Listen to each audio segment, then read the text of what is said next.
Christmas oranges. In a town not so far away, and in a time not so long ago, there lived a little girl. Her name might have been Eve or Mary or Sarah, but no one knew for certain, for this little girl had been left on the steps of an orphanage a few years earlier. A note had been pinned to her nightshirt saying, "Please take care of this baby. She is a good baby." No clue was given as to her name. The lady in charge of the orphanage, Mrs. Hartley, began calling the baby Rose because of her rosy cheeks, and Rose she had been ever since. Rose's early years were spent at the Greenwoods orphanage. She was loved and well taken care of by Mrs. Hartley, and because she could remember no other home, she was happy. She used to tell herself she had 30 brothers and sisters, for she loved all of the children at the orphanage. And sometimes they had disagreements and arguments, as brothers and sisters do, but they still cared for each other. One wintry November, when Rose was 8 years old, a terrible flu epidemic swept through the country. People old and people young became ill. People old and people young died. The orphanage was no exception, and many of the children became very ill, and some of the children died. Mrs. Hartley, with her kind and loving heart, cared for the sick children as if they were her own. She bathed their fevered faces with cool water, and she coaxed them to sip broth. She held them close, and she rocked them through the night. But after many days and nights of this, Mrs. Hartley, too, caught the terrible flu and slipped quietly from this life. With her death came the closing of Greenwood's orphanage. Mrs. Hartley had no children to take on her work, and the townspeople felt that they were too poor to take on the added burden of the orphanage. And so it was decided that the children would be sent to other institutions throughout the country. And so a few days later, Rose found herself on a train, traveling through the night to a new town and a new home at another orphanage.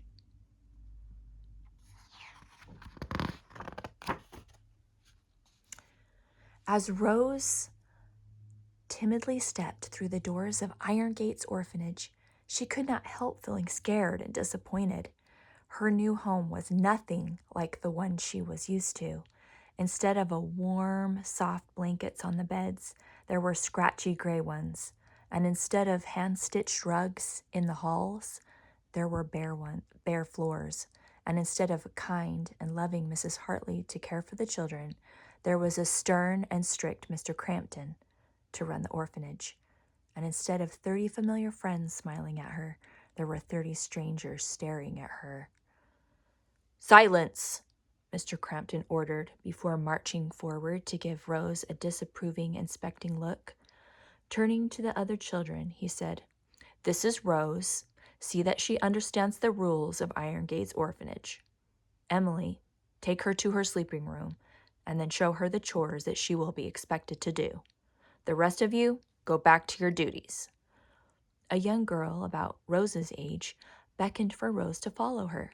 They walked silently to the end of the hall and just as quietly climbed the stairs.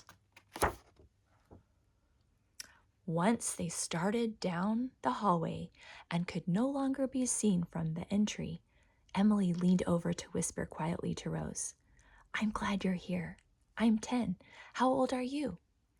Rose had been so frightened by Mr. Crampton's order for silence that when it seemed to the children that were already silent that she dared not speak. She kept her eyes lowered and she did not reply. Emily took her hand and she patted it and whispered, "It's all right to whisper up here. Mr. Crampton can't hear us. It's only when we're downstairs or when he's around that we have to hold still and be still. That's rule number 1. Hold still and be still. Up here we can talk and be friends." Even though Rose still dared not to speak, she smiled a tiny shy smile at Emily. And over the next few weeks, Rose learned the rules and ways of Iron Gates Orphanage. Some from the other children whispering them to her, and some after she had broken a rule. Breaking a rule was the hardest way to learn, for Mr. Crampton believed that once a rule was broken, there must be a punishment. Explaining to him that a new child did not know the rule did no good. He said that if he let one person off for that excuse, then others would try to use it too. Every rule broken must be met with a punishment. Mr. Crampton's 3 favorite punishments were sentencing a child to miss a meal, do extra chores, or spend the evening by themselves. Rose soon learned or guessed most of the rules, and she was able to avoid punishment.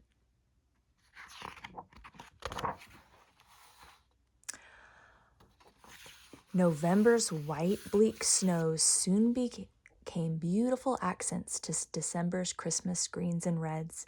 Everywhere the Iron Gates children walked, they saw signs that Christmas soon would come. They would stand out in the cold evening air and watch through lighted windows of happy, smiling families, decorated trees, or gathered around pianos for singing, or baked wonderful Christmas treats in warm, lighted kitchens. One of these evenings, as Rose and Emily stood watching a lovely little girl twirling around her parlor in a pretty new flannel nightgown, Emily explained to Rose about Christmas at Iron Gates.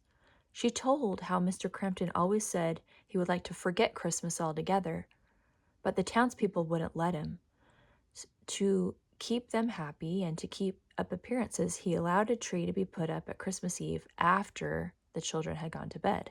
And he didn't want it up any earlier because he said it excited the children and made them noisy and unmanageable.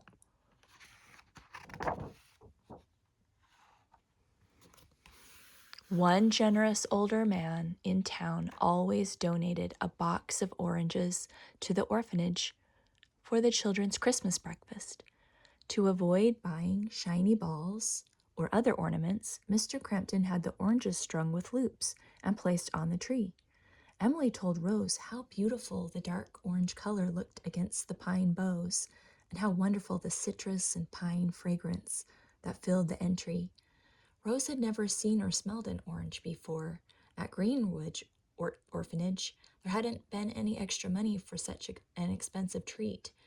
The Christmas morning surprise, there had been a small spoonful of sugar on the porridge, and the children had always debated whether it was best to stir in the sugar in and try to sweeten the whole bowlful, or just leave it in one little pile and eat it all in one delicious bite.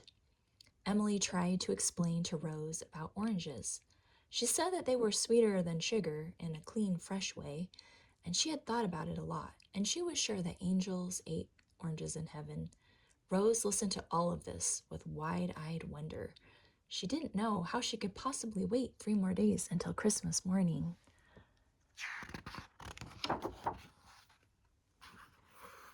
One Christmas Eve, as the children lay in their beds, they whispered excitedly about how beautiful the tree would look and how grand it would be to have such a touch of Christmas in the orphanage, even if it was just for one day. It was good that Mr. Crampton's room was downstairs, for he surely would have been angry with all the whispering and wiggling in the bedrooms that night. Rose lay in her bed and she tried to go to sleep. She held perfectly still. She closed her eyes. She thought of the words to the lullabies that Miss Hartley had sung each night. She tried breathing in and out very slowly, but no matter how hard she tried, she kept thinking about the oranges that would be on the tree, the oranges that she would finally get to taste in the morning. As the night slowly crept by, Rose tried to guess what time it was.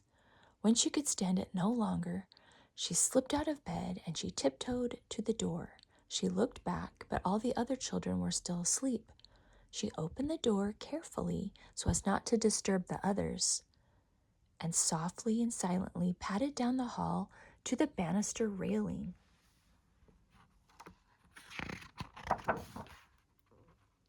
Kneeling down, she gazed in wonder at the beautiful tree with the prized oranges and shimmering candles trimming it. Rose knelt there for only a moment. Then she just as silently walked back to her bed, and she lay down and was at last able to sleep. Now, what Rose hadn't seen was that Mr. Crampton was awake and standing in the doorway to his room. He had watched Rose walk to the rail, kneel down, and then return to the room. He had almost called her back, and then and there to give her a lecture and pronounce a punishment. At the last minute, he had decided to wait until morning when he could use Rose as an example to teach all of the children a lesson in obedience. The sun had barely begun to outline the housetops when the children were awake, dressed and waiting in 2 straight lines in the aisle between their beds. Standing perfectly still had never been so hard.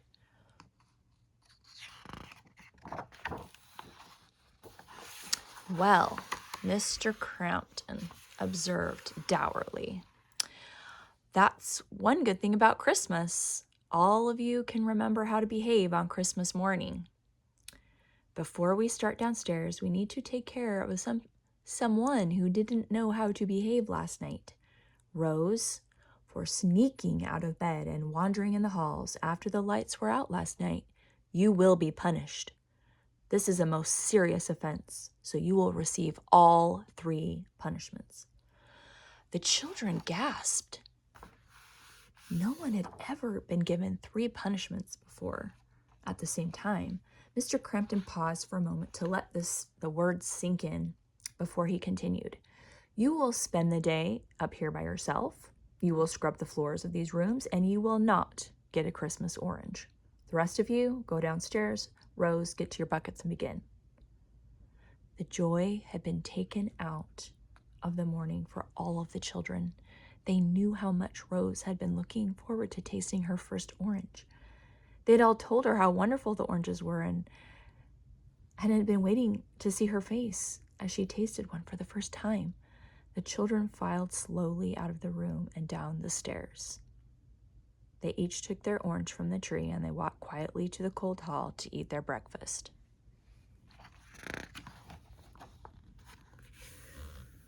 On one occasion, when the older gentleman had delivered the oranges to the iron gates, a small boy had asked if the children had to eat the oranges for breakfast or if they could save them and eat them later.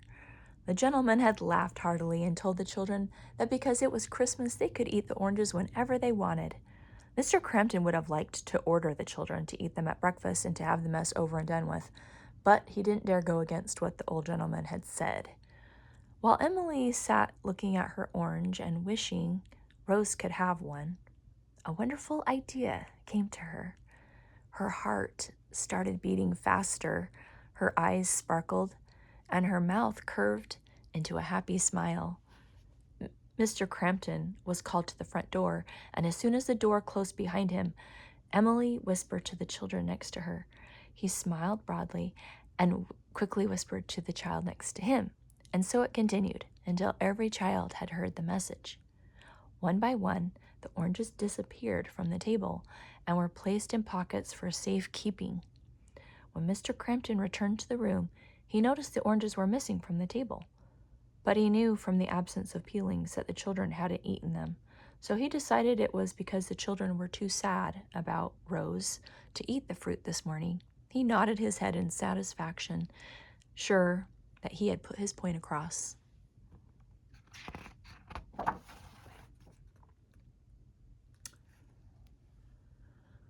The children did their chores as they did every day.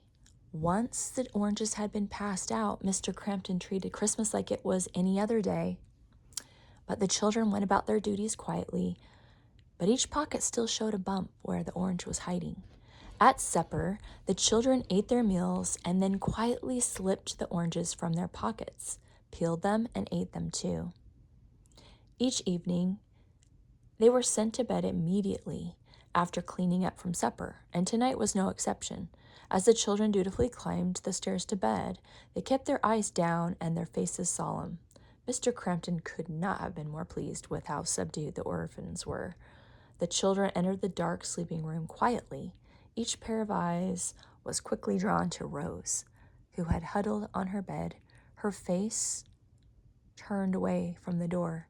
Emily tiptoed over until she could see Rose's tear-stained cheeks and her swollen eyes. now closed in sleep.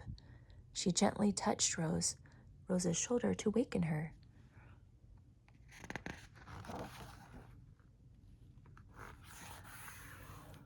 Rose opened her red, swollen eyes, and then, as memories of the day returned to her,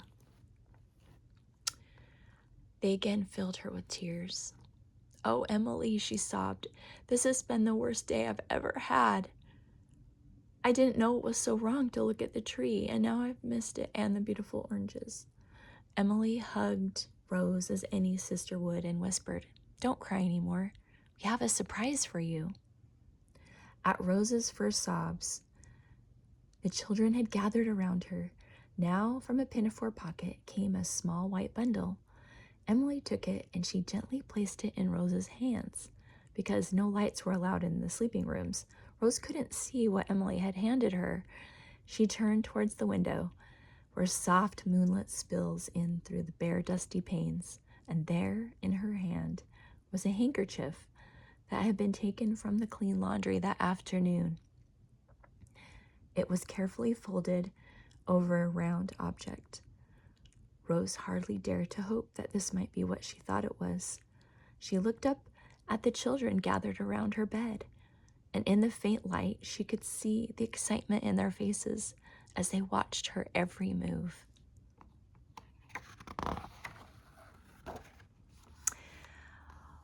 With shaking fingers, Rose peeled back the corners of the handkerchief, and there in the palm of her hand was an orange. Not an ordinary orange, but an orange that was lopsided and uneven. An orange made up of a segment from each child's orange. While the children had sat at the table quietly eating, each one had secretly passed a section of orange down to the girls at the end of the table, and the girls had put the pieces in clean handkerchiefs in their pockets. "Smell it," someone whispered excitedly. Rose raised the handkerchief to her face and drew in a deep, fragrant breath. She closed her eyes and drew in it and held her breath for the longest time, and then released it through ear-to-ear smile. All of the children smiled with her. "Taste it," someone else whispered. Rose slowly raised a segment to her lips. She opened her mouth and she took a gentle nibble. Her eyes widened in surprise, and her mouth slightly puckered at that first tangy sweet taste. The children were watching so closely that Rose opened her mouth. Their lips parted too. Now, when they all saw her pucker and then smile, they all quietly laughed and hugged each other.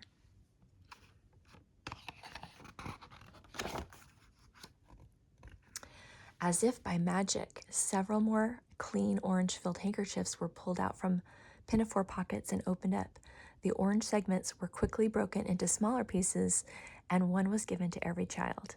Each one took one last sniff of that fresh orange smell and one final lick of that tangy, delicious juice before popping that last small bite into their waiting mouth. While the children enjoyed the last of the Christmas oranges, they all commented on how they had never had such sweet fruit before. This year's oranges were by far the best. What the children didn't realize until many years later was that the oranges were the best that day because they were sweetened with friendship, kindness, and love.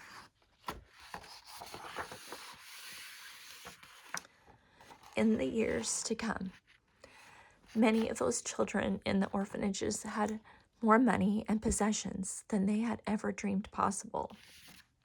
But they never forgot the feelings that were in their hearts that day as they each shared a small slice of their Christmas orange.